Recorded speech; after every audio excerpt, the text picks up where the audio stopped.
बिस्मिल्लाहिर्रहमानिर्रहीम। लाखों दरूद पाक हज़रत मोहम्मद सल्लल्लाहु अलैहि वसल्लम और आप सल्लल्लाहु अलैहि वसल्लम की आल पर। अस्सलामु अलैकुम। मेरा नाम इफ्तिखार अहमद है और आप मेरा यूट्यूब चैनल नॉलेज देख रहे हैं। मेरी आज की वीडियो का अनवान है ओजड़ी कैंप था क्या। ये सन है ओजड़ी कैंप जब रावलपिंडी और इस्लामाबाद धमाकों से लरज़ उठे की सिलसिले में है।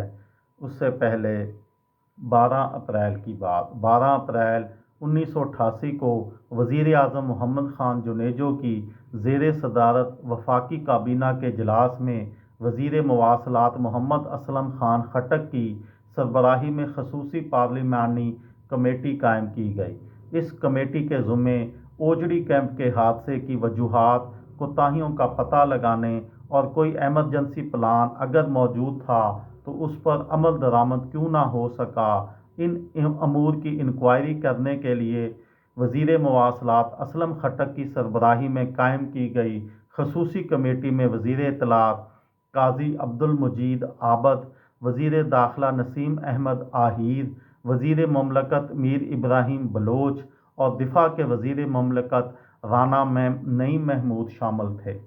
दिलचस्प पहलू ये है कि कमेटी के क़याम के बाद उसी रोज़ कौमी असम्बली के इजलास में वज़ीर ममलकत राना नईम महमूद ने वाक़े के हवाले से जारी बहस समेटते हुए कहा, मैं तहकीकात की ज़िम्मेदारी लेता हूँ। ये कमेटी 7 से 10 रोज़ में अपनी रिपोर्ट पेश करेगी। इसी दौरान ऐवान की स्टैंडिंग कमेटी बराए दिफा को तहकीकाती कमेटी के काम से आगाह रखा जाएगा और आवाम को हक़ाइक़ से आगाह रखा जाएगा। राना नईम महमूद ने कहा, वज़ारत दफ़ा और मुसल्लह अफ़वाज को सानह ओजड़ी कैंप पर न सिर्फ दुख है बल्कि शर्मिंदगी है।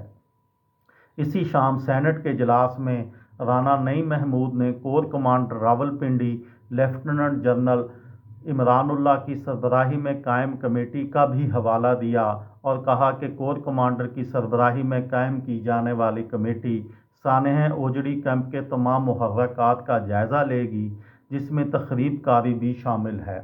हम इस हादसे में तख़रीब कारी के इम्कानात को नज़रअंदाज नहीं कर सकते। 7 फरवरी 2016 के डॉन अखबार में शेख अजीज़ लिखते हैं, ओजड़ी दूसरी जंग अज़ीम के ज़माने का एक पुरानी तर्ज का असला खाना था जो सुर्ख ईंटों पर तामीर की गई इमारतों पर मुश्तमिल था। यहाँ फ़ौजी यूनिट्स क़याम करते थे, लेकिन 1979 में इसे ISI डायरेक्टरेट ने असला के एक आर्ज़ी ज़ख़ीरे के तौर पर इस्तेमाल करने का मंसूबा बनाया, जहाँ ज़रूरत के वक़्त हथियार लाए और ले जाए जा सकते थे। ये थी मेरी आज की वीडियो। किसी दोस्त को, किसी भाई को, किसी बहन को फ़ायदा हो तो मुझे दुआओं में याद रखिएगा। दिल दिल पाकिस्तान, जान जान पाकिस्तान। अस्सलामु अलैकुम।